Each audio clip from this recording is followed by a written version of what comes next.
Une news, une vidéo, c'est les brèves avec Jiba. Bonne soirée à tous. J'ai eu une semaine très longue, très chargée. Du coup, j'ai pas eu le temps de vous faire les news et les brèves petit à petit. Donc, c'est une grosse vidéo rattrapage. Attendez-vous à, vous verrez combien de temps ça prendra au final. Mais je pense qu'il y en a bien pour un petit 20 minutes à passer en revue toutes les cartes qui ont été révélées depuis le début de la semaine jusqu'à ce jeudi soir. Sachant que demain soir je vous en referai une autre pour le week-end et que la semaine prochaine sera certainement la dernière semaine de preview. Et il y a beaucoup de cartes qui ont déjà été révélées. On en a à peu près un peu moins de la moitié. Donc, en dehors de celle que je vous ai déjà montrée dans la vidéo qui est parue hier soir, parce que j'avais des problèmes même pour l'uploader, on va commencer tout de suite par les lanciers de Thalia. Alors, c'est une 4/4 initiative pour 5 mana, et quand elle arrive sur le champ de bataille, vous allez chercher une carte légendaire dans votre bibliothèque, et vous pouvez la mettre dans votre main. J'ai dit carte légendaire, hein, j'ai pas dit créature légendaire, j'ai pas dit artefact légendaire, c'est n'importe quelle carte légendaire. C'est plutôt intéressant.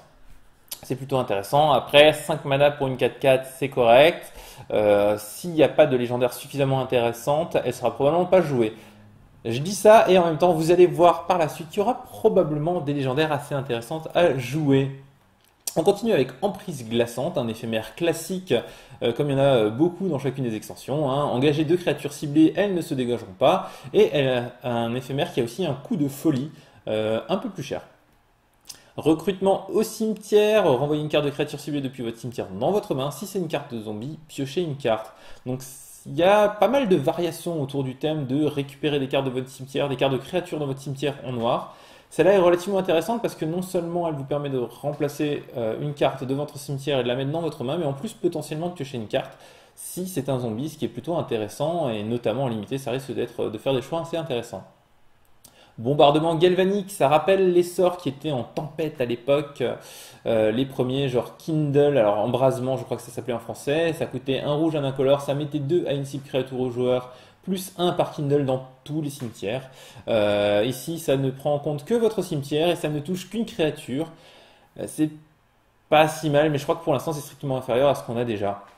Ce sera probablement plus fort dans les prochains standards une fois que les cartes existantes seront sorties. Ancêtre fielleux des profondeurs. Alors ce Kraken, j'adore le dessin de cet Eldrazi pieuvre, vraiment je le trouve excellent. Euh, il y a une nouvelle capacité, voilà, émergence, et fais-moi le temps que je lise le nom de la capacité.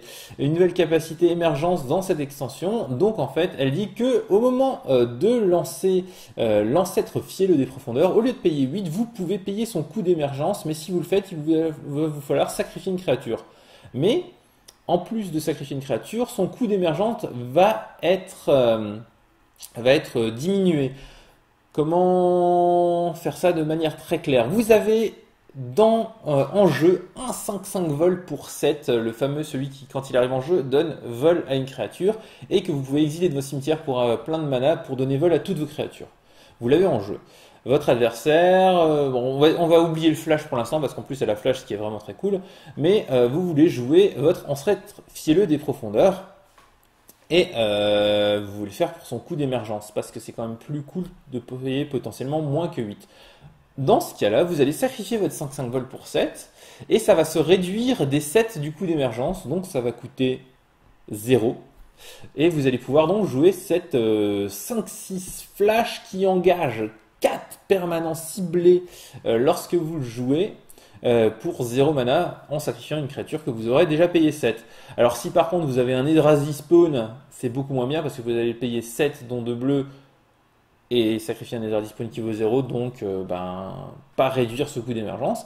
Mais c'est une capacité assez intéressante qui va vous permettre de profiter du mana à des créatures qui sont déjà là mais qui sont peut-être plus très utiles pour lancer un sort plus balèze en sacrifiant la première ressource. Alors ici, ça a le flash, donc c'est plutôt intéressant. Vous allez pouvoir bloquer une grosse bête avec une petite bête, par exemple.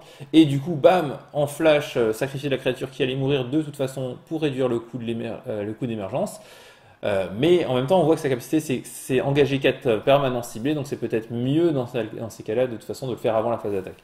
On verra. En tout cas, la capacité est assez intéressante. Sacrifier une partie de vos ressources pour payer moins cher, j'aime bien l'idée. Giza et Geralf. Alors ça fait partie de deux créatures légendaires qui nous ont été révélées. C'est des 4-4 pour 4. Ici un bleu, un noir et deux génériques. Quand ils arrivent sur le champ de bataille, mettez les 4 cartes du dessus de votre bibliothèque dans votre cimetière. Et pendant chacun de vos tours, vous pouvez lancer une carte de zombie depuis votre cimetière. Pendant chacun de vos tours, ça veut dire que vous n'allez pas pouvoir les jouer pendant le tour de votre adversaire, même s'ils ont flash. Mais simplement, vous allez pouvoir lancer une carte de zombie en plus par tour. C'est plutôt intéressant. Voilà la deuxième, donc la prêtresse du hall de sang, également 4-4 pour 4 comme je le disais, celle-ci est rouge-noir. À chaque fois qu'elle arrive sur le champ de bataille, c'est un peu bizarre comme prononciation d'ailleurs. Ah oui, parce que aussi à chaque fois quand elle arrive sur le champ de bataille ou qu'elle attaque, si vous n'avez pas de carte en main, vous allez infliger 2 à une cible créature ou joueur, et c'est un coup de folie pour pouvoir se mettre sur le champ de bataille, beaucoup moins cher. Un mana c'est beaucoup. On continue avec l'observeur de Lunvenwald. Alors, cette espèce de sylvain, et je le trouve assez beau, assez ténébreux dans sa brume au milieu des arbres. 6-6 pour 6. À chaque fois qu'une créature que vous contrôlez avec une endurance supérieure ou égale à 4 meurt, piochez une carte. Ça veut donc dire que lui, même s'il va mourir, vous allez piocher une carte. Et puis voilà, ça peut rentabiliser toutes vos grosses créatures. Voleur d'identité, la carte est assez jolie, assez intéressante. 0-3 pour 4 mana, dont 2 bleus. À chaque fois que le voleur d'identité attaque, vous pouvez exiler une autre créature non jeton ciblée. Si vous faites ainsi, le voleur d'identité devient une copie de cette créature jusqu'à la fin du tour. Renvoyez la carte exilée sur le champ de bataille sur le contrôle de son propriétaire au début de la prochaine étape de fin. Donc ce qu'on est en train de vous expliquer, c'est que quand il attaque, vous allez pouvoir exiler une créature mais aussi de votre adversaire. Vous allez en devenir la copie, donc probablement ce sera la meilleure carte de votre adversaire ou un truc ou une créature qui fait des trucs cool. Et ensuite vous allez lui rendre entre guillemets, parce que vous allez vraiment prendre son identité, le remplacer, mais en attaquant votre adversaire, et le remettre sur le champ de bataille en fin de tour. Assez cool comme capacité. Je ne sais pas si ça va vraiment être fort. Ça dépendra de ce que font les jeux bleus, mais c'est plus une capacité cool, une capacité forte en construit en tout cas. Sauf à combo, sauf que comme c'est avec les créatures de votre adversaire, c'est plus difficile de faire des combos, n'est-ce pas?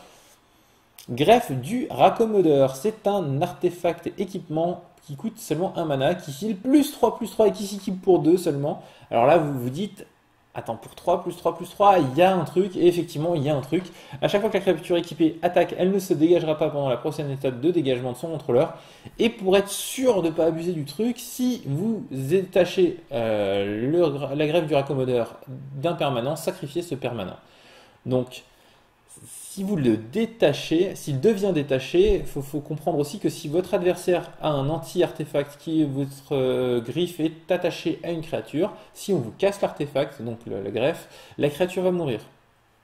C'est pas seulement quand vous allez déplacer la greffe d'une créature à une autre. Talia Cathar Hérétique. Alors, c'est une carte qui fait beaucoup de bruit depuis qu'elle a été révélée. C'est une très très bonne carte. 3-2 initiative pour un blanc de générique. Les créatures et les terrains en base de vos adversaires arrivent en jeu engagés.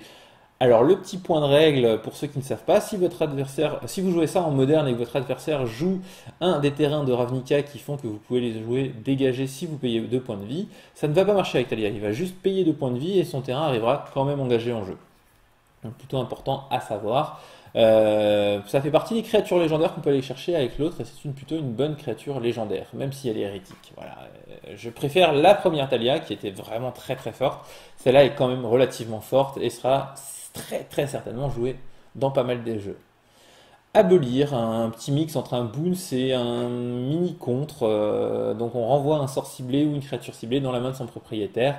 Donc le sort ciblé, grosso modo, ça le contre. Hein. Si votre adversaire vous foudre et que vous êtes à 3, vous jouez abolir, il reprend sa foudre en main et il la rejoue, vous mourrez quand même. Il faut mieux faire ça sur quelque chose d'autre. Long retour au foyer, un blanc, un générique, exilez la créature ciblée au début de l'étape de fin, renvoyez-la sous le champ de bataille avec un marqueur +1/+1. Alors ça avait un autre nom, mais ça existait déjà dans d'autres extensions. C'est une carte qui fait des bons tricks, notamment en limité. Alpha rassemblé 5-5 pour 6. À chaque fois qu'ils bloquent ou deviennent bloqués par une créature, ils mettent 3 blessures à cette créature et 3 blessures au contrôleur de cette créature. Autant dire qu'en limité, lui, il va pas rigoler une seule fois. Je vérifie, mais non, s'il est bloqué par plusieurs créatures, c'est toutes les créatures le bloquent en même temps, donc ça va infliger qu'une seule fois 3. Je dis ça, mais en fait, je dis peut-être des bêtises. Inflige 3 blessures à cette créature. Ah non, peut-être qu'il va infliger à tout le monde. Bon là, ça va vraiment pas rigoler. Ça marqué loup, mais c'est un peu gros 5 points loup. Malveillance empruntée, encore une nouvelle capacité de l'extension, l'intensification. Alors c'est des cartes qui ont plusieurs capacités, ici il y en a deux différentes, et si vous payez l'intensification, hein, je vais prendre des cours de diction, si vous payez l'intensification, vous pouvez choisir plusieurs modes. Donc ici il y en a que deux, donc vous pouvez soit pour un mana mettre plus 1 à une créature, soit pour un mana mettre -1/-1 à une créature, soit pour 1 et 2 génériques, donc en payant le coût d'intensification, mettre et +1/+1 à une créature et -1/-1 à une autre créature. Ou à la même d'ailleurs, vous pouvez faire ça si ça vous arrange. Vous avez deux cibles différentes, hein. Rappel des éternités aveugles. Vous pouvez choisir une carte d'Eldrazi que vous possédez en dehors, mais je vous l'ai déjà présenté celle-là. Pourquoi je l'ai remise? Excusez-moi. Donc vous pouvez aller chercher un Eldrazi dans votre exil, donc dans votre side a priori, et la mettre dans votre main. Foule de Galgengraf. Alors là, on voit qu'effectivement, il y a des gens qui sont pas très contents sur le plan d'Innistrad. Il se passe des choses un petit peu bizarres. Pour ceux qui suivent un peu l'histoire, on a appris que Emrakul était en train de corrompre tout le plan et il transforme plein de trucs en Eldrazi. Il y a des cartes du coup qui sont dans ce cas-là assez dégueulasses, j'ai envie de dire, au niveau des dessins. Mais elle a quand même une capacité sympathique. Elle arrive avec 5 marqueurs +1/+1 sur elle. À chaque fois qu'un joueur lance un sort, vous retirez un marqueur de la foule. Si vous faites ainsi, mettez un jeton 2/2 sur le champ de bataille. Donc à chaque fois qu'un joueur lance un sort, c'est n'importe qui. Un sort, c'est n'importe quoi qui n'est pas un terrain. Grosso modo, tout ce qui a un coup de mana est un sort. Et donc vous allez pouvoir transformer ces 5 marqueurs +1/+1 sur une 5/5 en potentiellement jusqu'à 5 zombies 2/2. Donc doubler sa force et x5 le nombre de créatures. Griffe de l'Aube, alors c'est ce qui volait sur Griff Boon dans la première extension. On avait l'enchantement qui donnait +1/+0 et le vol qui ressemblait beaucoup à ça. Là, c'est simplement une de vol. Et si on continue dans la même lignée que l'extension Shadow over Innistrad, Ténèbres sur Innistrad, on va plutôt être content de jouer des 2 de vol pour 3 en blanc. Dryade de bois noueux, un contact motel pour 1, c'est pas mal, mais en plus avec le délire elle peut devenir 3/3, et ça c'est pas mal du tout. Je me souviens qu'en Legacy il y a souvent les jeux Threshold, donc les jeux seuil qui jouaient des cartes, souvent des kills à 1 mana, on avait la mangouste, on avait le delver en fonction des variantes.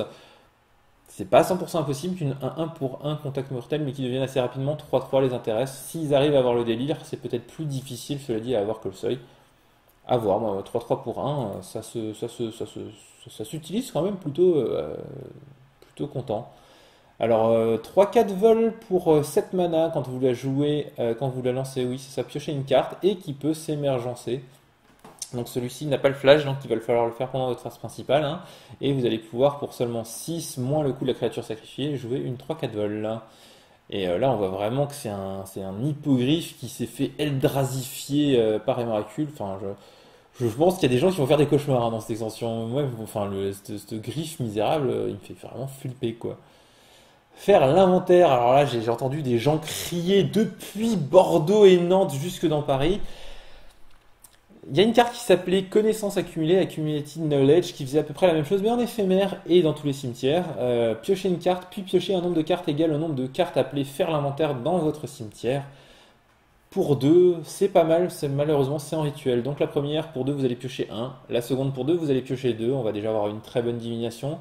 La troisième, pour 2, vous allez piocher 3. Et forcément, la quatrième, vous allez piocher 4 pour seulement 2 mana en rituel. Alors voilà, c'était beaucoup plus fort en éphémère.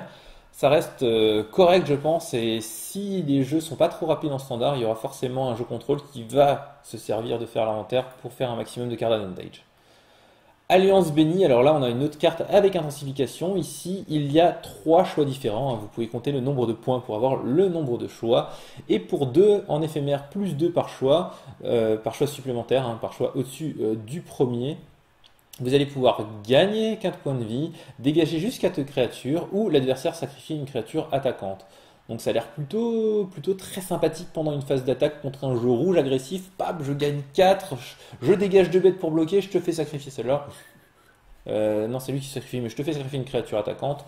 Ouais, il y a moyen de faire des trucs assez dégueulasses sur une phase d'attaque. Bon, la combo complète coûtera quand même 6 mana, mais ne serait-ce que 2 pour 4 parmi ces 3 choix, ça va rester très très fort en limité.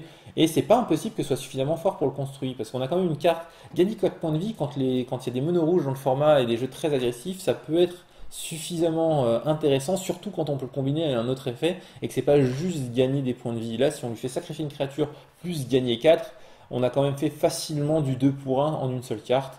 Et ça, c'est vraiment le genre de choses qu'on adore faire contre des jeux mono rouge ou des jeux très très agressifs. Influence d'Emrakul, son influence est partout. À chaque fois que vous lancez un sort de créature Eldrazi avec un coût converti de mana supérieur ou égal à 7, piochez 2 cartes. C'est une carte rigolote, ça m'étonnerait qu'elle sorte du limité et que même en limité elle ne serve pas à quelque chose, mais c'est une carte qui a le mérite d'exister et qui pourra vous faire faire des jeux un peu rigolos si jamais vous avez, je sais pas, peut-être en EDH Eldrazi à faire des trucs un peu sympathiques. Arbre de la perdition. Alors ça c'est très très cool parce qu'il existait en version inverse dans la première Innistrad. Donc là la carte c'est un mur 0,13 pour 4 qui peut échanger le total de points de vie de votre adversaire contre l'endurance de l'arbre. Donc si on a plus de 13, votre arbre va devenir, je sais pas moi, 0,20 par exemple, et votre adversaire n'aura plus que 13 points de vie.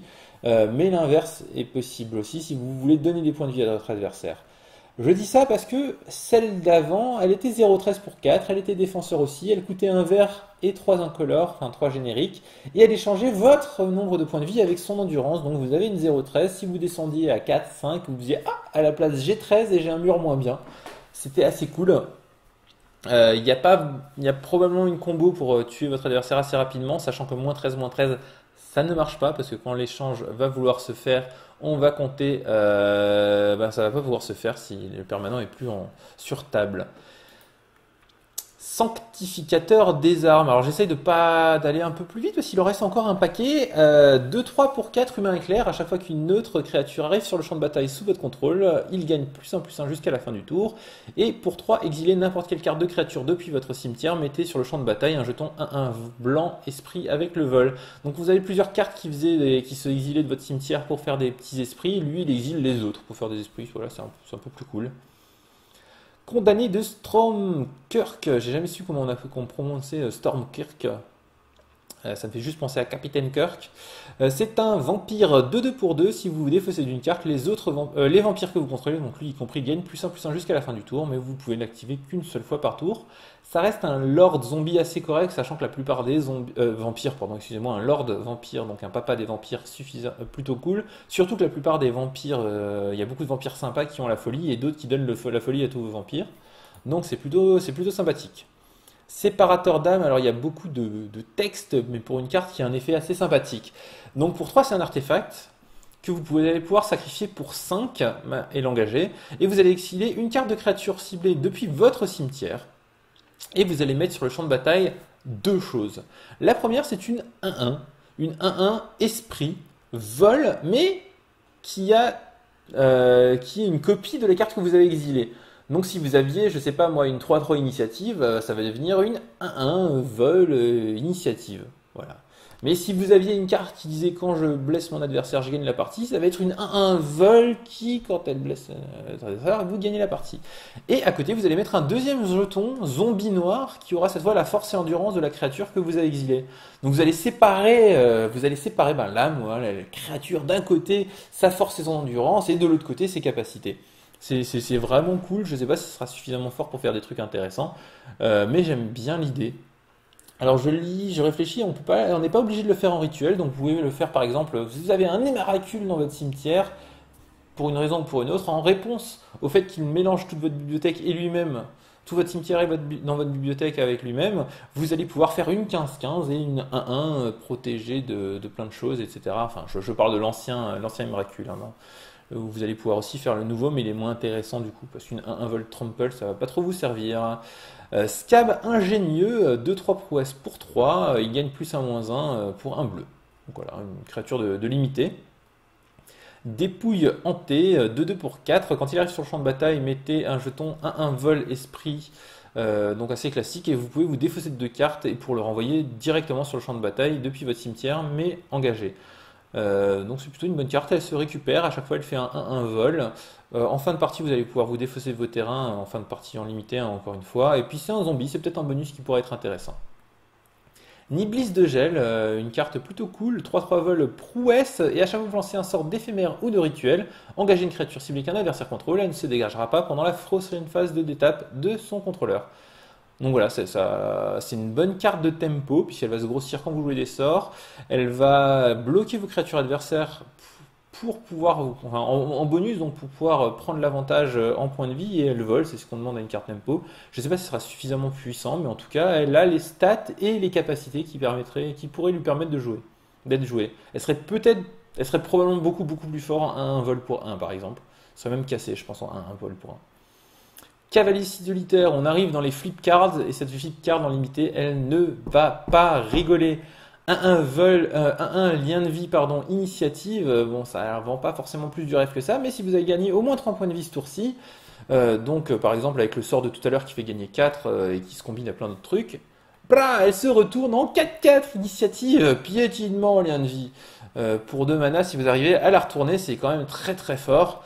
Et donc on a le thème dont je parlais dans la vidéo de cartes exclusives du comté d'Anvir qui se transformait. On a bel et bien quelque chose qui se transforme en Eldrazi, quelque chose qui a été pourri par Emrakul. Et d'un côté elle est plutôt jolie, et de l'autre elle est vraiment flippante quoi. Vous allez voir, il y en a beaucoup des comme ça. Et on a du coup le symbole Eldrazi en haut à gauche. On continue avec l'homoncule curieux. Alors le dessin il est juste hallucinant, cette espèce d'œil dans un petit truc de verre. Il est 1-1 pour 2, vous pouvez l'engager pour ajouter un mana incolore à votre réserve, mais vous ne pouvez le dépenser que pour des sorts d'éphémères ou de rituels. C'est pas grave, souvent ça nous intéresse. Et au début de votre entretien, s'il y a au moins 3 cartes d'éphémères ou de rituels dans votre cimetière, vous le transformez. Et de l'autre côté, il devient 3-4 prouesses, et vos sorts d'éphémères et de rituels coûtent 1 de moins à lancer. C'est plutôt très fort. Et pour le coup, lui, c'est un Eldrazi qui fait un peu moins flipper que la moyenne quand même. Alors peut-être parce qu'il est dans une bibliothèque, je sais pas. Les Eldrazi dans les bibliothèques, ils font moins peur. Guide de perfection, on est tout en haut dans l'échelle des Delver of Secret, des sondeurs de secrets. Donc on avait le premier, le Delver, qui était 1-1 pour 1. On avait une 3-2 vol pour 4 dans l'extension d'avant. Et là, on a la 5-4 vol pour 5. La dernière expérience dans sa cage. 5-4 vol pour 5, mais qui a aussi une capacité qui fait qu'à chaque fois que vous lancez un sort d'éphémère ou de rituel, vous avez le droit de mettre une 1-1 humain et sorcier en jeu. Et si vous contrôlez au moins 3 sorciers, vous pouvez le retourner. Donc si vous allez lancer a priori au moins 3 sorts, ou si vous avez déjà trouvé des moyens de mettre des sorciers. Alors si vous avez déjà 3 sorciers quand vous jouez, vous pouvez ne déclencher cette capacité. Cette capacité ne se déclenche que quand vous lancez un sort. Donc il va falloir lancer au minimum un sort pour le retourner, même si vous aviez déjà le bon nombre de sorciers. De l'autre côté, il donne plus 2, plus 1 et le vol à tous vos sorciers. Il a le vol aussi. Il est 6-5, il est encore plus gros et il a toujours la capacité de mettre des jetons 1-1 humain sorcier sur la table. Il n'est pas non plus légendaire, il faut le préciser, ça peut être intéressant. Donc c'est quand même une très bonne carte. Pêcheur grison, 2-3 pour 3. Mettez les 2 cartes d'une bibliothèque dans votre cimetière en s'engageant. S'il y a au moins une carte de créature incolore dans votre cimetière, transformez-le. Il devient 4-5 de l'autre côté, qui force vos adversaires, les créatures de vos adversaires, à attaquer si possible. Et donc, a priori, à venir sans palais. Je ne sais plus parler. Voilà, ça fait plus de 20 minutes, je ne sais plus parler. Voilà, heureusement, c'est bientôt fini. Il va forcer les créatures de votre adversaire à s'empaler dans lui et dans tous les potes que vous avez de votre côté du board. Pareil à vol d'arène, 3-3 vol pour 5, sacrifier 3 autres créatures pour la transformer. Alors 3-3 vol pour 5, oui, mais avec un coup de folie de 3 noirs, donc elle peut aussi être 3-3 vol pour seulement 3 noirs. Par contre, sacrifier 3 autres créatures, c'est quand même c'est pas si facile à faire très tôt en tout cas. Et de l'autre côté, elle est 6-5 vol, donc elle est assez énorme.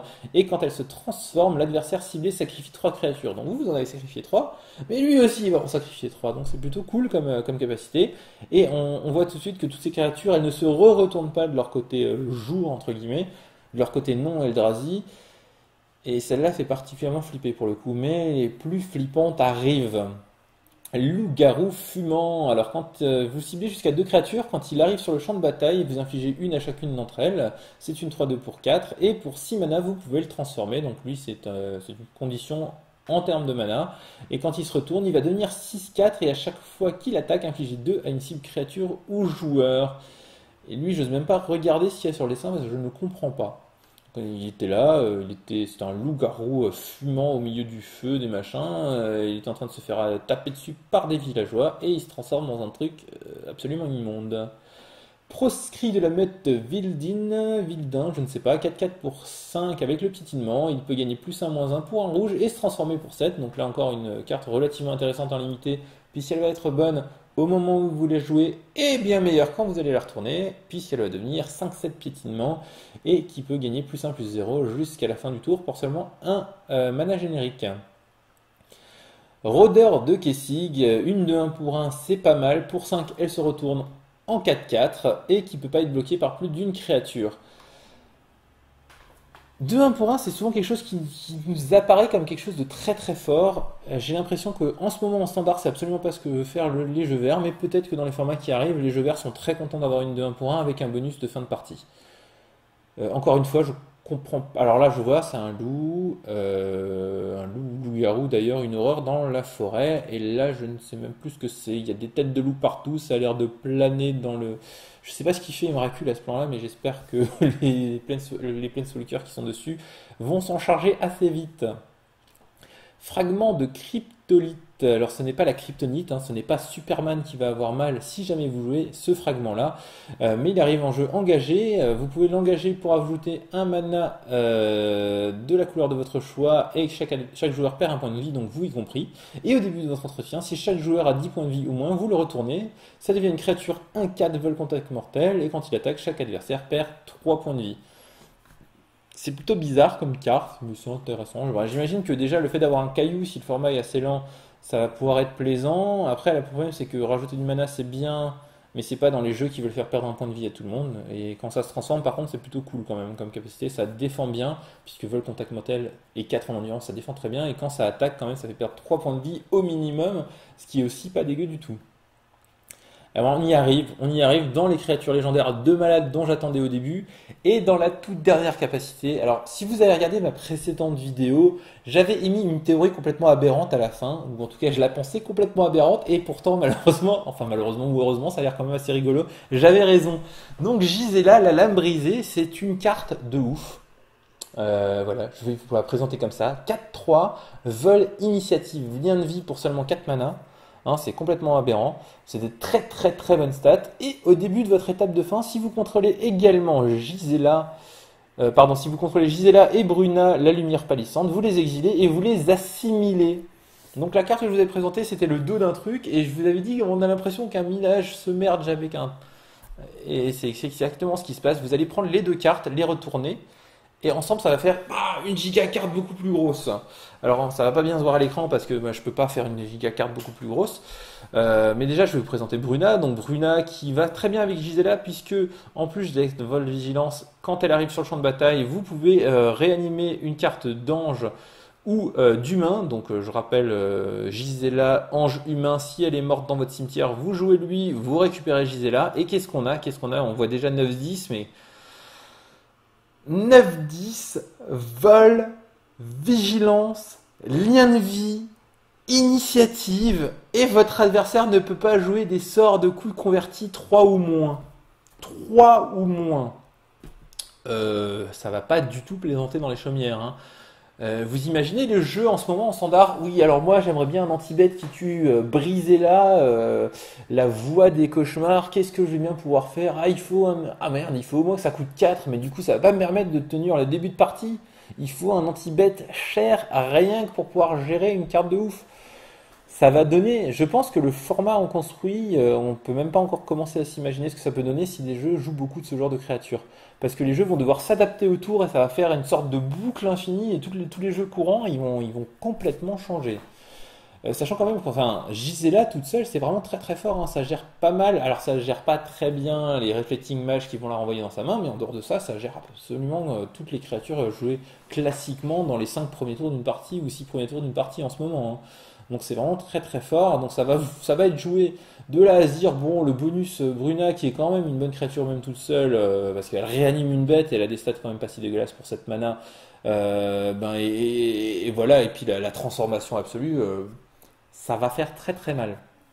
Très très mal. Alors donc là sur celle-là on le voit pas, on voit vite fait une ligne au milieu de la carte. Ça se verra mieux sur les cartes d'après, parce qu'il y en a d'autres, Donc les rats du graphe, là c'est une carte commune, donc on va avoir une sorte de comment on dit incentive en français, excusez-moi, on va essayer de vous pousser à drafter les deux côtés de la carte pour pouvoir les transformer. Donc au début de votre entretien, si vous contenez les rats du graphe et les charognards de minuit, vous pouvez les assimiler. Donc ça c'est une 2-1 pour 2, ça fait pas forcément rêver, mais ça peut être utile dans une curve. De l'autre côté c'est une 3-3 pour 5, mais quand elle arrive sur le champ de bataille, vous pouvez renvoyer une carte de créature ciblée avec un coût converti de 3 ou moins dans votre cimetière dans votre main. Donc potentiellement lui. Et si vous arrivez à les avoir les deux, Megazord se transforme donc en hôte bruyant, 5-6 célérité, menace, et quand il arrive sur le champ de bataille, les autres créatures que vous contrôlez gagnent +1 +0 et il la menace jusqu'à la fin du tour. Là on voit bien les deux créatures, les deux cartes d'avant à l'horizontale pour former l'hôte bruyant. Hein, donc on aura vraiment... Alors j'ai des cartes sous les... Attendez. On va prendre les cartes Eternal Master pour ça. Donc vous voyez, d'habitude, vous allez avoir sur le champ de bataille vos deux cartes de base. Donc c'est pas les meilleurs exemples, mais ces deux cartes vont se transformer en une grosse carte, grosse créature attaquée avec gros machin. Ça va être assez rigolo quand même à mettre en place. Et voilà, pour une commune, ça peut donner... il y a une bonne raison de chercher à les assimiler quand même. Hein. 5-6 célérité menace qui grossit toutes vos créatures quand elle arrive. Ouais, c'est pas mal, c'est pas mal. Donc quand elle arrive...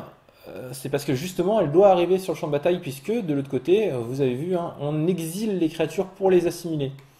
C'est pour ça qu'ici, par exemple, vous allez pas pouvoir attaquer tout de suite avec. Tiens, elle a pas la célérité, et c'est au début de votre étape de fin. Ouais, donc de toute façon, vous n'allez pas pouvoir attaquer tout de suite. Elle sert surtout à défendre.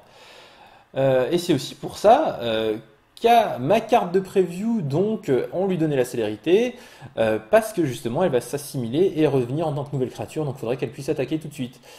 On va vous montrer donc les deux cartes qui vont avec. On a le terrain, les rampants de Envir, donc on a tous les armes qu'on voyait sur le dos du machin, plein de paysans prêts à se battre. C'est un terrain qui donne la célérité, c'est pour 5 si vous possédez et contrôlez à la fois et le rempart et la créature qui s'appelle Garnison de Envir, que je vais vous montrer juste après. Vous pouvez l'assimiler, donc les exiler et l'assimiler dans le gros machin grouillant, trop cool. Donc le terrain en lui-même n'est pas si mal. Donner la célérité à une carte, à une créature pour un rouge, ça peut être joué dans certains jeux. Et si vous avez envie de jouer l'autre carte rouge, et que bon, a priori vous jouez rouge, hein, vous pouvez activer la capacité pour faire un gros monstre 7-4. Ça peut être intéressant de mettre les deux, rien que pour ça, quoi. Sachant que la garnison est plutôt pas mal, donc on voit ici, donc c'est ce qu'il y avait ici sur les remparts. J'ai pas de quoi vous pointer ça à l'écran, mais vous voyez sur les remparts un des mecs en train de se battre. Là vous avez un zoom dessus, on voit l'arbalète au fond qui était là, en plein milieu de la carte. C'est une 2-3 pour 3, à chaque fois qu'elle attaque, vous mettez sur le champ de bataille 2 jetons, un rouge humain engagé et attaquant, donc c'est vraiment pas mal du tout, hein. C'est une 2-3 pour 3 qui attaque toujours avec 2 potes. Donc potentiellement ça va vous faire de plus en plus de créatures, c'est vraiment pas mal. Et donc vous pouvez assimiler les deux dans l'espèce d'énorme village qui s'est transformé en Eldrazi. Piétinement, célérité 7-4, et lui quand il attaque il met 2-3-2 engagé attaquante. C'est vraiment très très cool. Alors voilà, c'est tout pour aujourd'hui, c'est tout, je vous ai déjà fait plus de 30 minutes, j'espère que vous allez regarder tout ça parce que les meilleurs et les plus cool étaient ici, elles étaient à la fin, il fallait voir ça. Parce qu'on assimile des cartes, on fait des trucs, on les merge. Il y avait déjà une carte qui s'appelait Big Fury Monster, mais c'était dans une extension pour se marrer qui faisait ça. Dans la première Unglud. Mais voilà, j'espère que vous avez autant kiffé les premiers spoilers que moi, parce que franchement, je trouve que c'est assez sympa ce qu'on nous propose. Il y a beaucoup d'autres cartes qui vont arriver demain. J'en ai déjà vu quelques-unes, mais elles étaient en anglais, donc j'ai pas voulu vous les présenter tout de suite. Vous les aurez demain en français. Et il y en a une avec un petit chaton tout mignon pour changer de tous ces Eldrazi dégueulasses. Vous allez voir, c'est très sympathique. Je vous rappelle que vous pouvez me retrouver sur YouTube, sur Facebook, sur Twitter. Alors vous plantez pas, il y a des gens qui cherchent Magic Live à faire sur Twitter. Non, j'utilise mon ancien compte Twitter simplement parce que j'avais déjà plein de choses dessus. Sur Twitch, bientôt j'aurai la fibre, de et sur Tipeee. Surtout, partagez cette vidéo, montrez ça à tout le monde. Mettez des pouces bleus, des commentaires. Je réponds très souvent aux commentaires. Voilà. Bonne soirée à tous et on se retrouve demain très bientôt pour la suite des previews de la lune hermétique.